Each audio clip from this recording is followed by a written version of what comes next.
En esta segunda clase teórica vamos a trabajar el último concepto específico que nos va a servir para estudiar la historia de la educación en nuestro país. Ese concepto que vamos a trabajar hoy es el concepto de educación corporal. Un concepto nuevo. Ustedes se dieron cuenta que hasta ahora hablamos de educación física, a la que definíamos como la asignatura escolar. Hablamos de la cultura física como el conjunto de las prácticas corporales lúdicas, expresivas, competitivas, formativas, que existían en la sociedad en cada momento dado, es decir, por fuera de la escuela. Y ahora vamos a introducir un nuevo concepto, que es el concepto de educación corporal. Pero vamos a definir educación corporal como el proceso de educación o de modificación de las conductas o de los comportamientos de las personas a partir del trabajo sobre los cuerpos y no necesariamente a partir del trabajo sobre la palabra. Es decir, que vamos a dar a la definición de educación corporal un sentido más amplio que el que le daríamos desde nuestra disciplina específica. Los procesos de educación corporal son tan viejos como la humanidad misma. Sin embargo, nosotros vamos a trabajar el proceso moderno de educación corporal. ¿Y a qué nos referimos como moderno? Aquel que comienza en el momento o en la etapa que los historiadores clásicos han dado a llamar el de inicio de la modernidad. La modernidad en términos de historia de las mentalidades o la historia de la cultura, es decir, la etapa que comienza alrededor del siglo XVI o del 1500. ¿Por qué nos vamos a ir al siglo XVI si nuestro programa empieza en el 1810? Nos vamos a ir al siglo XVI porque ahí comienza un particular proceso de educación del cuerpo que un sociólogo muy conocido, que se llama Norbert Elias, definió como proceso civilizatorio. Elias planteó que a partir del siglo XVI se dan en algunas sociedades europeas, o en las sociedades europeas centrales, en Francia, en Inglaterra, en Alemania, un conjunto de cambios sociales que tienen efecto en los cambios de comportamiento individual. Y denominó a todo ese proceso de la civilidad o proceso civilizatorio. Mirado desde nuestra perspectiva, este proceso civilizatorio es un proceso de transmisión de prácticas, movimientos, posiciones, valores, actitudes, centradas fundamentalmente en el cuerpo, que tienen como finalidad modificar el comportamiento completo de la persona. Vamos a llegar hasta el siglo XIX-XX porque es el momento en que este proceso civilizatorio entronca con nuestra historia de la educación argentina. Elías plantea que alrededor del siglo XVI tienen lugar dos procesos sociales interconectados que van a tener efecto en procesos de cambio de las conductas individuales. Él habla de procesos sociogenéticos que tienen como correlato procesos psicogenéticos. ¿Cuáles son esos procesos sociales? Que van a afectar fundamentalmente a dos clases. Por un lado está el surgimiento del Estado absoluto, con la figura del monarca o del rey absoluto rodeado de la corte.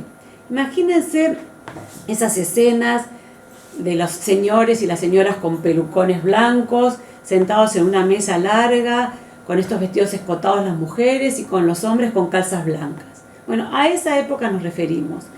Esa corte, esa situación donde está el rey, que tiene poderes prácticamente ilimitados, rodeados de una serie de nobles que son sus consejeros y asesores, es una primera situación social que va a obligar a estas personas a tener comportamientos diferentes a los que tenían antes. Pensemos que antes que todos estos nobles estén amontonados o alrededor del rey haciendo de corte, sentados en esas largas mesas de banquete, cada uno de estos nobles vivía en su feudo, vivía en su castillo, rodeado por una muralla, con alguna aldea a su alrededor y una serie de siervos y vasallos con quienes trabajaban. Estos señores nobles, que estaba cada uno en su feudo, en la mitad del campo, alejados unos de otros, se comportaba cada uno como quería, es decir, no tenía que guardar compostura, no tenía que aparentar, porque salvo él, como noble, y su familia, el resto eran considerados personas inferiores. Por lo tanto, la manera de comportarse estaba regida eventualmente por la religión, es decir, si se consideraba una persona cristiana, se comportaba de acuerdo a los mandamientos o tratando de evitar cometer vicios, pero el resto de sus prácticas cotidianas no estaban altamente reglamentadas. Vivir en la corte y lograr estar cerca del rey y de la reina obligaba a cada uno de estos hombres que antes en sus casas, en sus castillos alejados, se comportaba como quería, por ejemplo, se limpiaban los mocos con la manga, eructaba en la mesa, se sacaba los mocos de la nariz y comía con las manos, a comportarse de otra manera. Esto no podía, si alguien se comportaba de esta manera, seguramente el rey lo pondría lo más alejado posible de su lugar. Entonces, aprender a comportarse en la corte, o vivir en la corte, obligó a estos nobles a una serie de aprendizajes corporales, a una serie de comportamientos nuevos. A esto llama Elías un momento y un lugar de inicio de este proceso civilizatorio. El otro grupo que se vio afectado o que tuvo que modificar su comportamiento a partir del siglo XVI fueron aquellos que se fueron de los feudos o del campo a las ciudades, más o menos en el mismo momento. Pasar a vivir en las ciudades, en las urbes, pasar a vivir en los burgos, es decir, a ser burgueses, también obligó a estas personas que antes vivían en las aldeas, alrededor de los castillos y en el campo, a tener nuevas maneras de comportarse.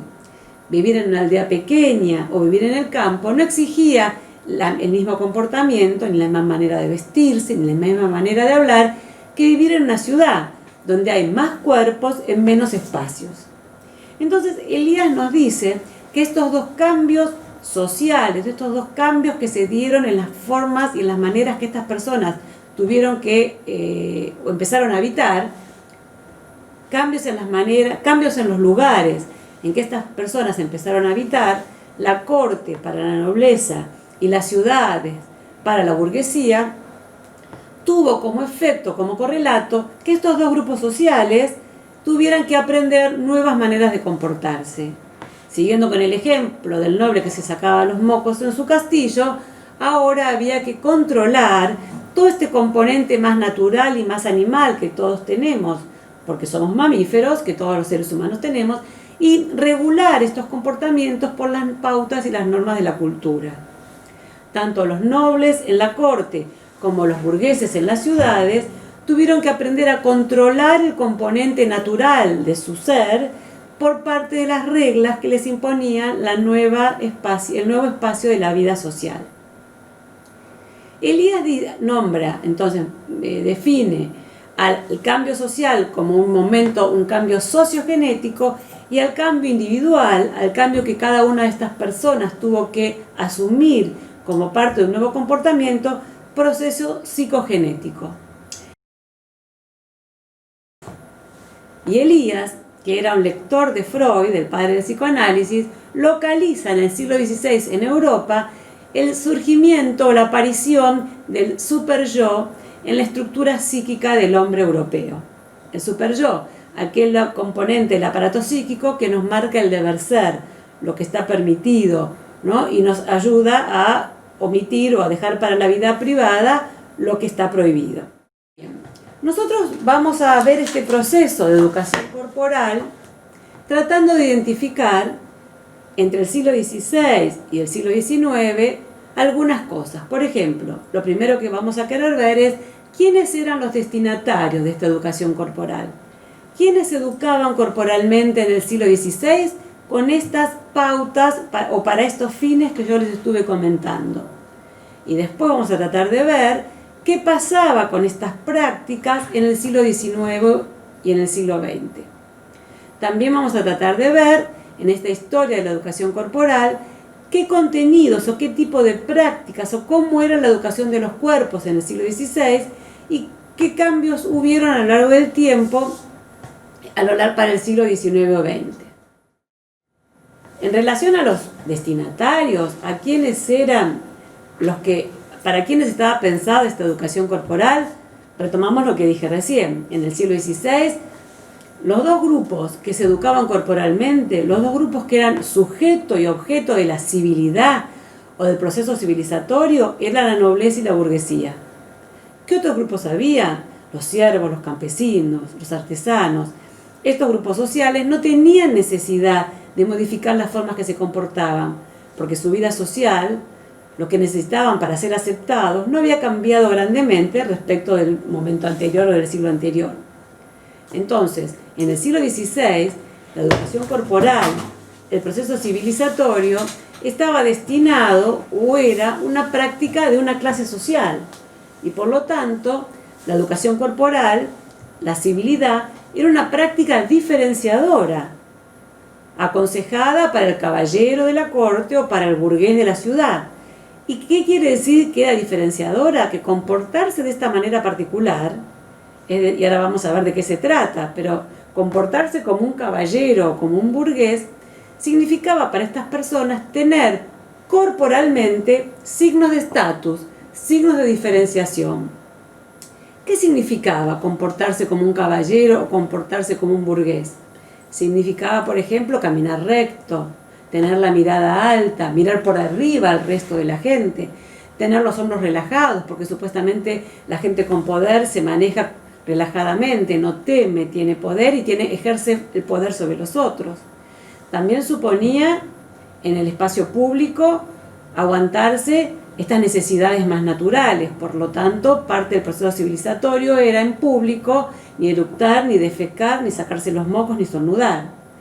Todas estas conductas, aprender a reprimir, y acá viene la idea del superyo de Freud, aprender a reprimir, a controlar todas estas conductas naturales, que sin los compromisos de la vida social no necesitan ser controladas, fue parte del proceso civilizatorio. Y en el siglo XVI fue una práctica necesaria para la élite, diríamos hoy, para estos dos grupos sociales, la nobleza, vinculada al rey, y la burguesía, esta clase que vivía en las ciudades y se dedicaba al comercio y a las finanzas. El punto de llegada de este proceso, y es lo que vamos a ver cuando empecemos la unidad 2 y empecemos la historia de la educación en Argentina, va a ser el momento en que este proceso civilizatorio, esta educación corporal, sea pensada para todos. ¿Escucharon alguna vez esta expresión que se le atribuye a Sarmiento, de que la escuela tenía como función disciplinar a la barbarie y lograr una sociedad civilizada?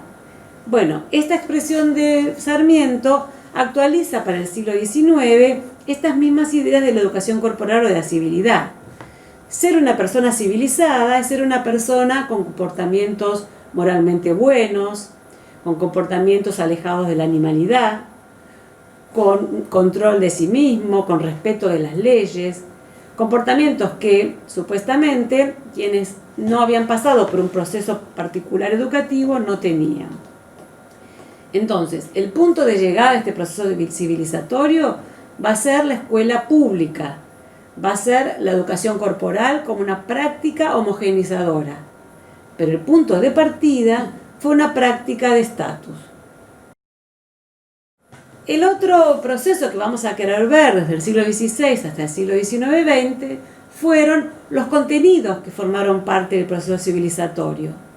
¿Qué prácticas llevaron adelante aquellos que quisieron tener estatus en el siglo XVI y qué prácticas se llevaron a la escuela y se incorporaron al currículum cuando este proceso civilizatorio tuvo que extenderse a toda la población? En esos siglos que vamos a trabajar, vamos a ver que algunas prácticas corporales se consideraron mejores, más legítimas que otras, que algunas prácticas corporales se veían más adecuadas a las necesidades sociales y que esas mismas prácticas corporales se incorporaron al currículum escolar. Vamos a detenernos un poco más en el proceso civilizatorio. La primera cuestión que me parece interesante contarles es cómo fue que Elías se enteró, descubrió y cómo hizo para construir esta categoría que él plantea de la educación de las personas, del proceso civilizatorio a partir de la educación del cuerpo. Una de las fuentes principales que él encontró fueron manuales. Fueron una serie de libros que se denominaron manuales de urbanidad, manuales de conducta, manuales de comportamiento, manuales de civilidad, que Elías empezó a encontrar recurrentemente en los inventarios que estaban adosados a los testimonios de herencia de estos nobles o de estos burgueses. Miren qué interesante, lo que Elías empezó a encontrar es que en las bibliotecas de estos sectores sociales, acá hay una cosa importante para reconocer, estos sectores sociales ya leían, entonces leían y tenían bibliotecas, y que recurrentemente en las bibliotecas de estas personas, además de encontrarse Biblias, además de encontrarse libros de los filósofos griegos, además de encontrarse libros de humanistas, había unos libros muy particulares que hoy quizás llamaríamos casi como libros de autoayuda, que eran libros que enseñaban a comportarse socialmente. Lo primero que vio era que en estos textos que llamaban manuales de urbanidad, recetarios de modales, encontraba que estos libros eran textos normativos, es decir, daban normas, reglas de cómo comportarse. Decía que esos libros tienen textos que describen y prescriben las conductas que se esperan las personas lleven adelante y regulaban en detalle los comportamientos sociales. Para seguir con el ejemplo de los mocos, uno de esos libros era de la educación de los niños de Erasmo. Erasmo era un filósofo holandés. Y Erasmo escribió este libro para el hijo de un príncipe. Sin embargo, Erasmo decía que ese libro debía ser para cualquier niño, de manera que todo niño supiera cómo comportarse. ¿Y qué decía ese libro? Ese libro era recomendaciones a este jovencito, a este hijo de príncipe, que le decía, por ejemplo, cómo debía moverse, que debía sacarse el sombrero cuando entraba a una casa, que si lo invitaban a comer no tenía que abalanzarse sobre la mesa, que le convenía tener siempre un vaso con agua para mantenerse sobrio, que tenía que acercarse a jugar, pero tenía que ser medido en los juegos, que tenía que llevar la ropa limpia, que no se tenía que sonar los mocos con el brazo, o sea, una serie de indicaciones de cómo comportarse, que había que taparse la boca para estornudar, que había que taparse la boca para toser, que si tenía flatulencias tenía que retirarse del salón donde estaban los demás. Es decir, una serie de pautas de conducta que indican claramente, o que todas tus indicaciones se basan o se apoyan en lo que hay que hacer con el propio cuerpo. Son indicaciones para ajustar los movimientos corporales. Otra característica de estos textos, además que eran textos normativos, es decir, que daban normas de comportamiento, es que eran textos pedagógicos. ¿Y qué decir? ¿Por qué decimos que eran textos pedagógicos? Porque se proponían enseñar. Se suponía que el lector de estos libros conocía y aprendía lo que eran comportamientos esperables, y una vez que los conocía, los reproducía sobre sí mismo. Es decir, que comprándose el libro y leyendo esta serie de preceptos, las personas que lo leían, ejercitando y esforzándose en cumplir con estas normas, modificaban sus comportamientos de manera de que fueran aceptables por el resto de la sociedad. Estos textos, estos manuales que encontró eran bastante distintos, mejor dicho, no eran todos iguales. Estaba el manual de Erasmo, escrito para un príncipe, pero que hablaba para todos los niños. Estaba el manual de un cortesano italiano, que era otro tipo de registro y que era un diálogo con otro cortesano, que se llamaba Castiglione, en el cual planteaba y hablaban entre los dos y reforzaban cómo se comportaba un cortesano, cómo se comportaba un hombre de la corte. Pero todos estos libros tenían un principio en común. Lo voy a leer. Que las manifestaciones del cuerpo, los gestos, las mímicas, las actitudes, son las expresiones exteriores del hombre interior. Es decir, que manifiestan al exterior las disposiciones del alma. Entonces, la idea es que la manera en que yo me comporto es el reflejo de lo que soy. Y que por lo tanto debo hacer un trabajo intenso sobre mí mismo para que lo que soy y lo que muestro sean congruentes y sean ajustados a la regla social. Lo más interesante, o una de las cosas interesantes para nosotros, es que si ser civilizado es algo que se puede aprender, que es algo costoso, que hay que esforzarse mucho, que hay que trabajar muy fuertemente sobre el control sobre el cuerpo, es cierto, pero si es algo que se puede aprender, es algo que se puede enseñar. Esto quiere decir que esta forma de comportamiento no nos viene heredada, no nos corre por la sangre porque somos nobles, ni nos viene asociada a determinada clase social. Es algo que puede enseñarse y cualquiera puede aprender. El otro elemento interesante para nosotros es esto que queda como moraleja de este proceso civilizatorio, es que para tener una actitud social, para ser y mostrarnos de la manera que deseamos y que los otros esperan, solo tengo que trabajar intensamente sobre mí mismo, solo tengo que trabajar intensamente sobre mi cuerpo. ¿Qué prácticas corporales se incorporaron a la educación de los burgueses para este proceso de civilidad? Los burgueses que asistieron a las escuelas jesuitas que se crearon en Francia alrededor del siglo XVI, participaron de algunas prácticas corporales que los jesuitas incorporaban a su programa de estudio. Los jesuitas habían incorporado teatro, danza y esgrima, ninguna como una actividad recreativa y todos como una actividad formativa sobre el cuerpo. El teatro iba a educar a estos jóvenes en sus modos de apariencia, les iban a enseñar a asumir roles y asumir roles acordes a su puesto, a su posición. A través de la danza, estos jóvenes aprenderían elementos que necesitarían para la vida social en la ciudad o en la corte. Y a través de la esgrima aprenderían no solo a defenderse, sino también a batirse a duelo y a tener economía del movimiento.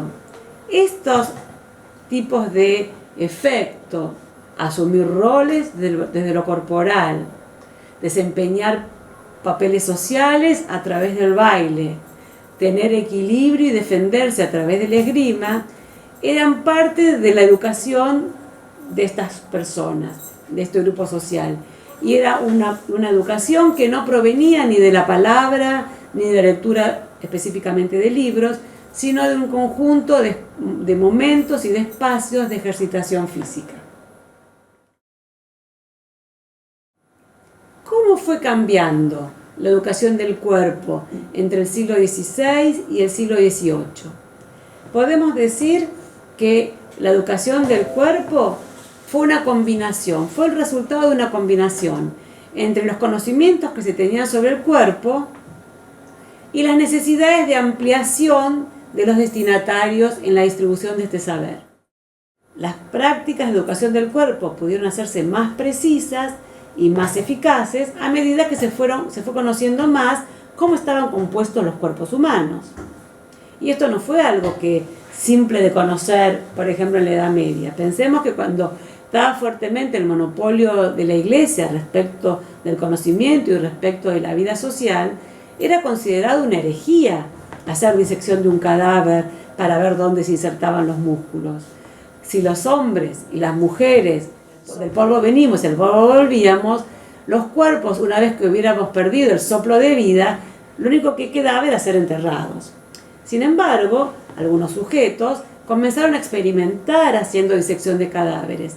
Y esta disección de cadáveres se hizo más abierta y permisible luego de la reforma religiosa y de la crisis del poder hegemónico de la Iglesia. También empezando el siglo XVI. El otro punto de cambio en estas prácticas para educar al cuerpo tuvieron que ver con la ampliación de los destinatarios. ¿A qué me refiero con esto?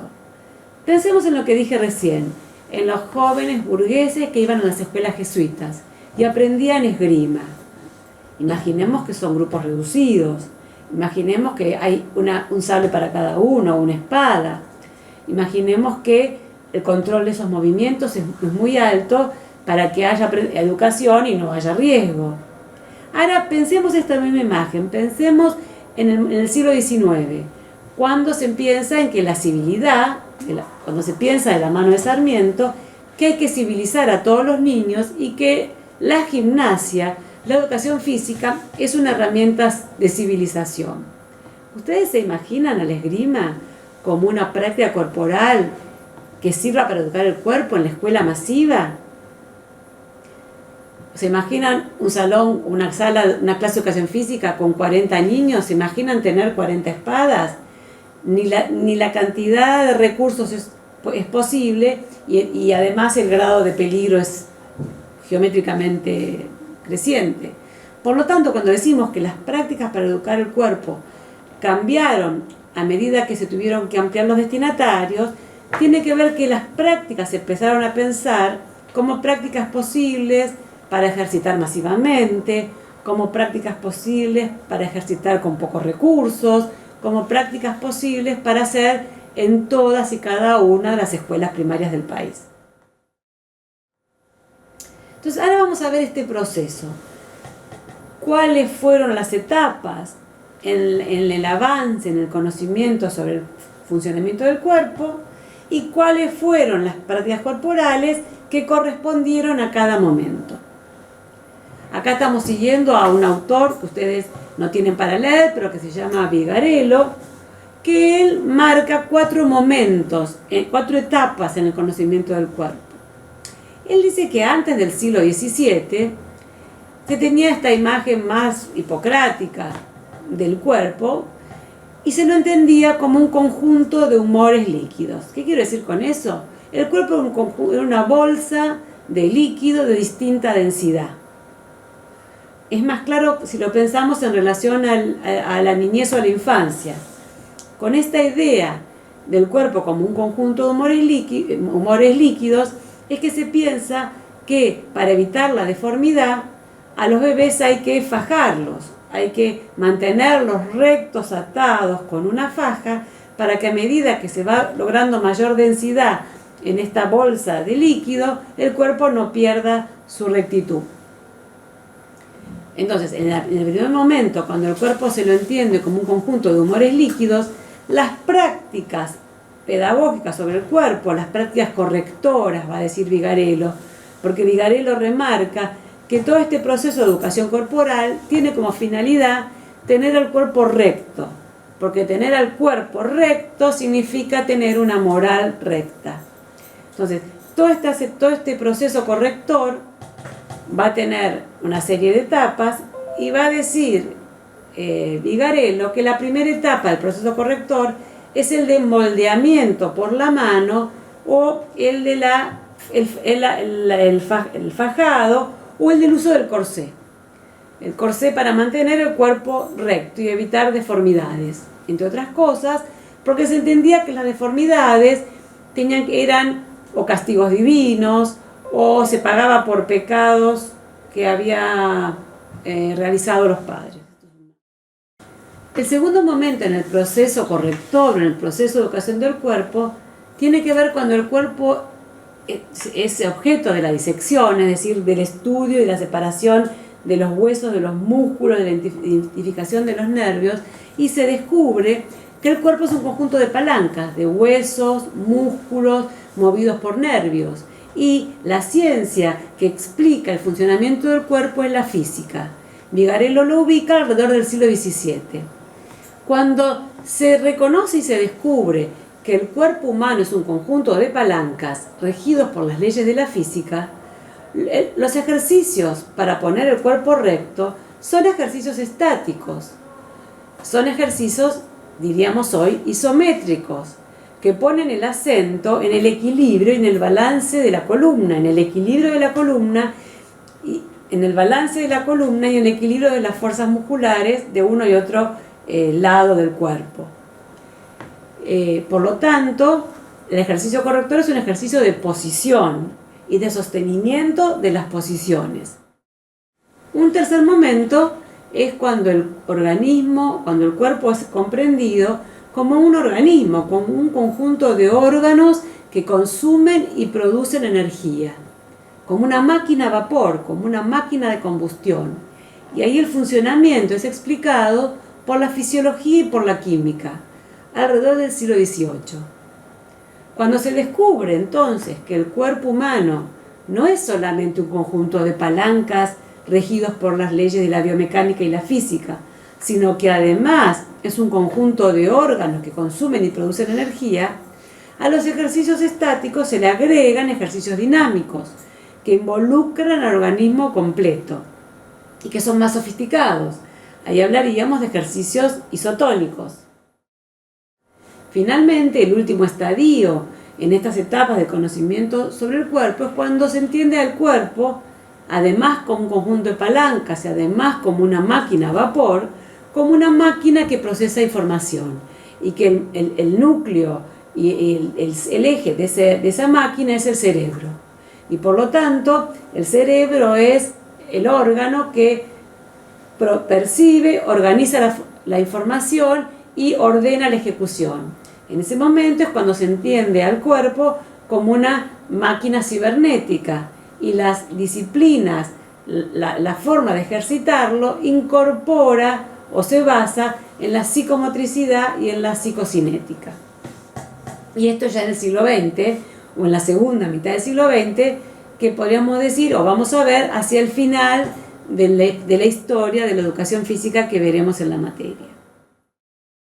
A lo largo de esta clase teórica, ustedes han visto imágenes, fragmentos de la película Vatel. Los invito ahora a volver a verlos, tratando de reconocer los distintos grupos sociales. Ustedes van a ver, o ya habrán visto, a la nobleza cortesana, en la corte del rey, en la casa del príncipe. También habrán visto a los burgueses, estos comerciantes que llegaban a reclamarle al maestro de ceremonia para que les pague las deudas. También habrán visto al conjunto de cocineros, reposteros, sirvientes y mayordomos que atendían el castillo. Verán que van a reconocer a cada uno de estos grupos sociales, o los invito a reconocer a cada uno de estos grupos sociales, no por la tarea que hacían, sino sobre todo por sus movimientos y por su comportamiento y por sus aspectos corporales, por su vestimenta, por la manera de mirar, por la libertad o la constricción de los movimientos que realizan, por aquellos que se permiten y aquellos que no pueden hacer. También los invito a mirar a los distintos niños que aparecen en los fragmentos. Van a ver niños de la nobleza, van a ver niños campesinos y también van a ver niños que trabajan como pajes en la corte del rey. A todos estos niños los van a reconocer también por la manera que usan sus cuerpos, por la libertad o la constricción como deben o pueden moverse. Estas ideas, esta educación del cuerpo, verán que va a funcionar sobre cada uno de estos cuerpos como un tipo de lenguaje. Un lenguaje corporal que nos da señas y pistas para reconocer a partir de cómo se mueven a qué clase social pertenecen.